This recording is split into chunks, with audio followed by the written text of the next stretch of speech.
وَلْتَكُن مِّنكُمْ أُمَّةٌ يَدْعُونَ إِلَى الْخَيْرِ وَيَأْمُرُونَ بِالْمَعْرُوفِ وَيَنْهَوْنَ عَنِ الْمُنكَرِ وَأُولَئِكَ هُمُ الْمُفْلِحُونَ.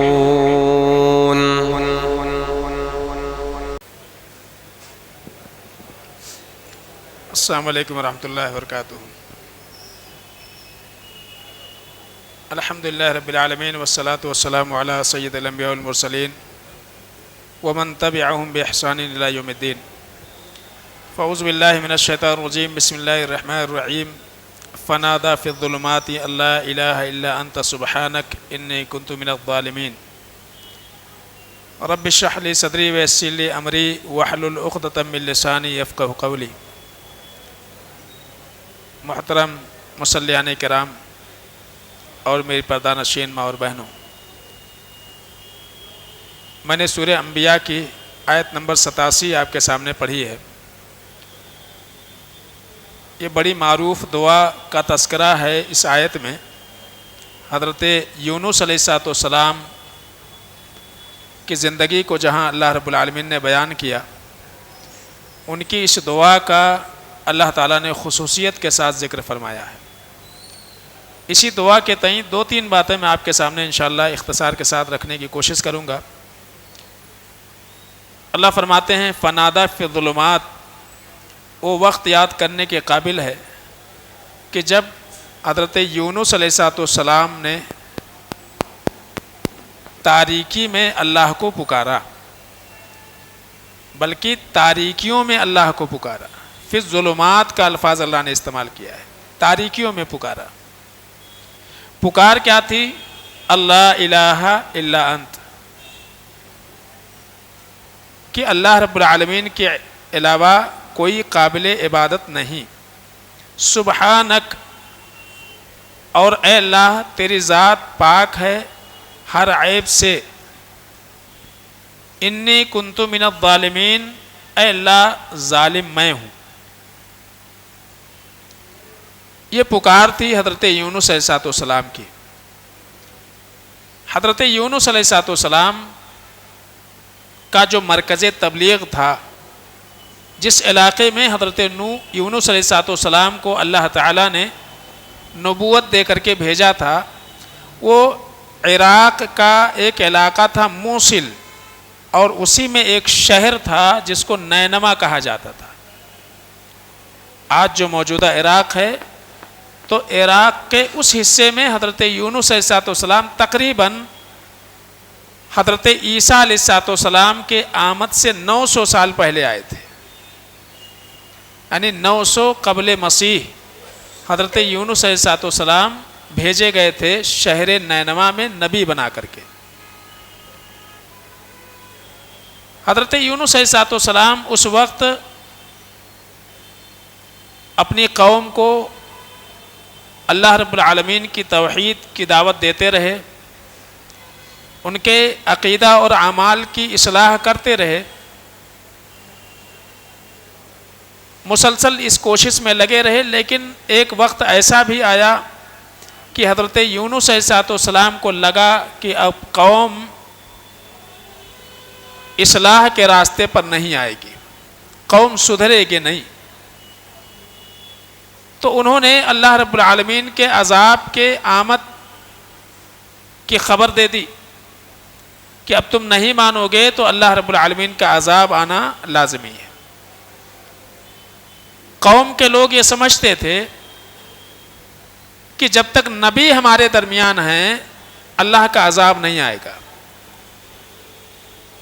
اس لیے وہ لوگ انتظار کرتے رہے کہ اگر یہ ہمارے شہر میں رہیں گے تو سمجھ لو کہ ہم بچے رہیں گے، لیکن یہ دیکھیں گے کہ اگر یہ یہاں سے نکل جاتے ہیں تو پھر ممکن ہے کہ اللہ رب العالمین کا عذاب ہمارے اوپر آ جائے. اور ایسا ہی کچھ ہوا کہ حضرت یونس علیہ السلام 3 دن قبل نکل گئے وہاں سے. جب وہ نکل گئے وہاں سے، قوم کو لگا کہ واقعی عذاب آنے والا ہے، اس لیے کہ نبی یہاں سے تو چلے گئے، لیکن مسئلہ یہ ہوا کہ دوسرے دن ان لوگوں کو یہ لگا کہ آسمان کی حالت بدل رہی ہے اور عذاب کے آثار ظاہر ہو رہے ہیں، اور اسی بنیاد پر پوری قوم کو اس بات کا احساس ہو گیا کہ اب ہو نہ ہو عذاب آ کر کے رہے گا۔ تو اللہ رب العالمین نے ان کے دل میں یہ خوف پیدا کر دیا، یا یہ کہا جائے کہ اللہ رب العالمین کا ڈر، اللہ کی خشیت ان کے دل میں بیٹھ گئی، اور پوری قوم کے لوگ ایک میدان میں اپنے بال بچوں کے ساتھ، اپنے چوپایوں کے ساتھ جمع ہو گئے، اور اللہ رب العالمین سے انہوں نے دعا کی۔ اللہ فرماتے ہیں فلولا كانت قرية آمنت فنفعها ایمانها الا قوم یونس۔ اللہ فرماتے ہیں کہ کوئی ایسی بستی نہیں ہے کہ جن کے ایمان نے ان کو نفع دیا ہو سوائے حضرت یونس علیہ السلام کے قوم کے۔ نفع دیا ہو معنی یہ ہے کہ ان کا ایمان لانا نفع بخش ہو، کیونکہ عذاب کا حکم ہو چکا ہے۔ آپ دیکھیے کہ حضرت لوط علیہ السلام کے قوم کے پاس فرشتے انسانی شکل میں عذاب کے لیے، آزمائش کے لیے آئے تھے اللہ کے جانب سے، لیکن اس سے پہلے حضرت ابراہیم علیہ السلام کے پاس گئے، انہوں نے ان کی میزبانی بھی کی، اور وہیں جو ہے حضرت اسحاق علیہ السلام کے پیدائش کی بشارت دی، اور وہاں انہوں نے ظاہر کیا کہ ہم آپ کے بھائی لوط علیہ السلام کے بستی کی طرف جانے والے ہیں، اس لیے کہ اللہ رب العالمین کے عذاب کا حکم ہو چکا ہے۔ حضرت ابراہیم علیہ السلام نے بڑی منت کی اور یہ کہا کہ نادان ہیں لوگ، سمجھ جائیں گے اور آپ لوگ واپس چلے جائیے، لیکن انہوں نے کہا کہ ہم کچھ نہیں کر سکتے ہیں، اللہ رب العالمین کا حکم آ چکا ہے۔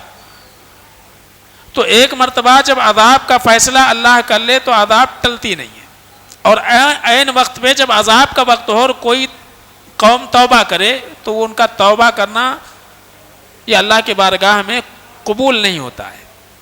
اسی لیے کہا گیا کہ ان اللہ یقبل التوبۃ من العبد ما لم یغرغر، کہ غرغرہ شروع ہونے سے پہلے جب توبہ کریں تو اللہ توبہ قبول کرتا ہے، لیکن ایک بار جب سانس اٹک اٹک کے آنے لگی تب انسان کو احساس ہوا کہ اب استغفر اللہ کہنا چاہیے، تو اس استغفر اللہ کا کوئی مطلب نہیں ہے۔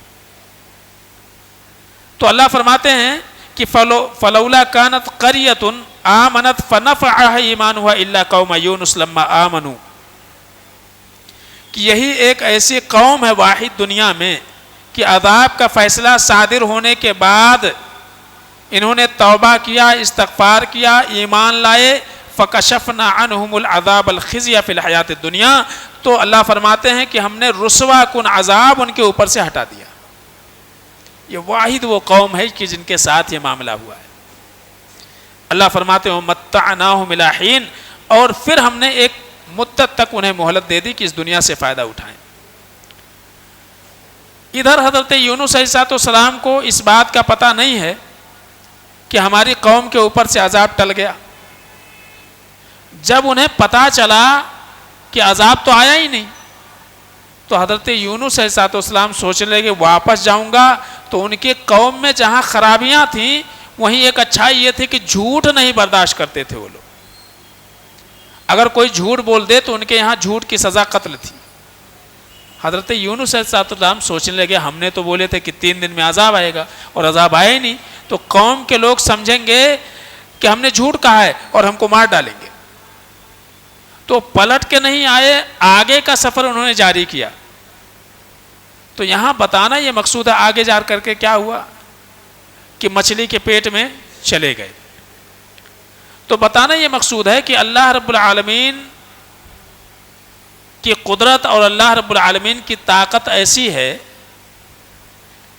کہ دنیا میں آج سائنس اور ٹیکنالوجی کتنی بھی ترقی کر لے جائے، آج دنیا میں بڑے بڑے مجرموں کو سزا دینے کے لیے بدترین قسم کے جیل بنائے جاتے ہیں، اللہ ہی وہ واحد ہستی ہے جو مچھلی کے پیٹ کو جیل بنا دے، اب جو حضرت یونس علیہ السلام کے لیے بنا۔ اس وقت حضرت یونس علیہ السلام نے دعا کی تھی،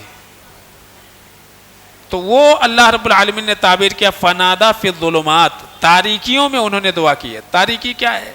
ایک تو مچھلی نے نگلا اور نگل کر کے سمندر کے تہ میں جا کے بیٹھ گئی، تو ایک تو سمندر کی تاریکی، دوسرے مچھلی کے پیٹ کی تاریکی، ان ساری تاریکیوں میں حضرت یونس علیہ السلام اور وہاں کیا کر رہے ہیں؟ تین چیز، اس دعا پر غور کریں گے تو تین باتیں اس میں ہیں۔ نمبر ایک، لا الہ الا انت، اللہ رب العالمین کی توحید کا اقرار، توحید ہے۔ دوسری چیز کیا ہے؟ سبحانک، اللہ رب العالمین کی پاکی ہے، پاکی اس اعتبار سے کہ حضرت یونس علیہ السلام اس بات کا اعتراف کر رہے ہیں کہ اللہ تیرا مجھے مچھلی کے پیٹ میں بھیجنا یہ تیرا فیصلہ عین عدل ہے، ظلم نہیں ہے، اس لیے کہ اے اللہ تو ظلم سے پاک ہے، بلکہ اپنی خطا کا اعتراف کر رہے ہیں، انی کنتو من الظالمین، اے اللہ ظالم میں ہو سکتا ہوں۔ تو اللہ رب العالمین تو عادل ہے، انصاف پرور ہے، وہ کسی کے ساتھ ظلم نہیں کرتا ہے۔ تو گویا کہ یہ بتانا ہی مقصود ہے کہ اگر ہمارے ساتھ دنیا میں کچھ ہوتا ہے، اللہ کا عدل ہے، ہماری غلطی ہے، تو حضرت یونس علیہ السلام نے اس بات کا اعتراف کیا ہے۔ تو یہ جو دعا ہے، یہ دعا اتنی اہم ہے۔ آگے جو ہے اس دعا کے تعلق سے قرآن ہی میں اللہ تعالیٰ نے ایک بات فرمائی، اللہ نے فرمایا اس دعا کے تعلق سے کہ حضرت یونس علیہ السلام نے جو دعا مانگی فاستجبنا لہو، ہم نے ان کی یہ دعا قبول کی، ونجیناہ من الغم، اور جس پریشانی میں تھے ہم نے اس پریشانی سے ان کو نجات دے دی، اور ایک وصول اللہ تعالیٰ نے دے دیا، وَكَذَلِكَ نُنْجِي الْمُؤْمِنِينَ، اور اسی طرح سے ایمان والوں کو ہم نجات دیں گے۔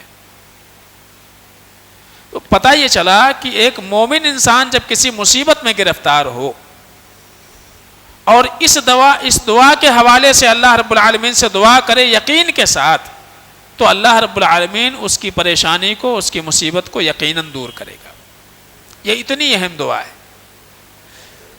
اور دوسری بات یہ ہے کہ اس دعا میں اگر آپ غور کریں گے تو ایک چیز اور آپ کو ملے گی، وہ یہ کہ ایک انسان جب اللہ رب العالمین سے دعا کرے تو اپنے ایمان کا حوالہ دے سکتا ہے، اپنے ایمان اور اپنے عقیدے کے واسطے سے اللہ سے دعا کر سکتا ہے۔ تو یہاں واسطہ وسیلہ ہے جو جائز ہے، وہ کیا ہے؟ اپنے ایمان کا واسطہ اللہ رب العالمین کے سامنے دے، جیسے کہ اپنے عمل کا حوالہ اللہ کے سامنے پیش کر کے ہم مصیبتوں میں اللہ سے دعا کر سکتے ہیں، ایسے ہی اپنے ایمان کا حوالہ دے کر کے مصیبتوں سے اللہ سے دعا کر سکتے ہیں۔ تو حضرت یونس علیہ السلام نے اپنے ایمان کا حوالہ دیا، لا الہ الا انت، اے اللہ میں موحد ہوں، توحید والا ہوں، اپنے اس صحیح عقیدے کے حوالے سے الہ العالمین اس بات کا اعتراف کرتا ہوں کہ تو عادل ہے، تو عیب سے پاک ہے، تیرے اندر کوئی نقص نہیں ہے، نقص تو ہمارے اندر ہے۔ حسن بصری رحمۃ اللہ علیہ سے کسی نے پوچھا تھا کہ اسم اعظم کس کو کہا جاتا ہے؟ یعنی سب سے اچھے کلمات جو اللہ رب العالمین کو پسند ہے، جس کے ذریعے سے اللہ سے مانگیں تو اللہ رب العالمین دے دیتا ہے۔ تو انہوں نے کہا کہ کیا تم نے قرآن نہیں پڑھا؟ قرآن میں حضرت یونس علیہ السلام نے جن الفاظ کے ساتھ اللہ سے دعا کی اسی کو اسم اعظم کہا جاتا ہے۔ اللہ کے رسول صلی اللہ علیہ وسلم نے ارشاد فرمایا کہ یہ دعا پڑھ کے جب بھی کوئی بندہ اللہ رب العالمین سے کچھ مانگے گا تو اللہ اس کو عطا کر دے گا، کسی مصیبت سے بچنے کا سوال کرے گا اللہ رب العالمین اس کو اس مصیبت سے بچا لے گا۔ تو یقین ہونا چاہیے۔ تو یہ جو دعا ہے خاص طور سے یہ دعا اس میں اعظم میں شمار کیا گیا ہے۔ لہذا آج ہم یہ دیکھتے ہیں کہ آج امت بہت ساری مصیبتوں میں تکلیفوں میں گھری ہوئی ہے، اور ہر انسان کسی نہ کسی مصیبت اور تکلیف میں ہے۔ لہذا اس دعا کو ہم سمجھیں اور صدق دل سے جب بھی ہاتھ اٹھائیں، جب بھی دعا کرنے کے لیے ہاتھ اٹھائیں، اپنے دعاؤں میں اس دعا کو ضرور شامل کریں۔ لا الہ الا انت سبحانک انی کنت من الظالمین۔ سمجھ رہے نا؟ اس میں اللہ رب العالمین کے وحدانیت کا اقرار ہے، اور خاص طور سے اللہ کے سامنے اپنی عاجزی اور اپنے گناہوں کا اعتراف ہے۔ ایک انسان جس قدر اللہ رب العالمین کے سامنے عاجزی اختیار کرے گا، اسی قدر اللہ رب العالمین اس کے درجات کو بلند کرے گا۔ لہذا ہم ایک اللہ رب العالمین کی عبادت پر لگے رہیں، جمے رہیں، اور خاص طور سے شرک و کفر سے اپنے آپ کو بچانے کی کوشش کریں، بدعات سے اپنے آپ کو بچائیں، توحید سے جڑے رہیں، صحیح منہج سے جڑے رہیں، اور اللہ سے اپنے تعلق کو مضبوط بنانے کی کوشش کریں۔ انشاءاللہ یہ دنیا ہے، یہ تو مصیبتوں کا گھر ہے، ایک نہ ایک دن نئی نئی مصیبتیں اس دنیا میں پیدا ہوتی رہتی ہیں، لیکن ایک مومن کو گھبرانا نہیں چاہیے، بلکہ مصیبتوں میں مزید اپنے تعلقات کو اللہ سے مضبوط کرنے کی کوشش کرنی چاہیے۔ اللہ سے دعا کریں کہ العالمین ہم سب کو جب تک اس دنیا میں ہم رہیں ایمان اور توحید پر اللہ رب العالمین رہنے کی توفیق عطا فرمائے، اور جب ہمارا خاتمہ ہو ایمان اور توحید پر ہو۔ سبحان ربک رب العزت عما یصفون وسلام علی المرسلین والحمد للہ رب العالمین۔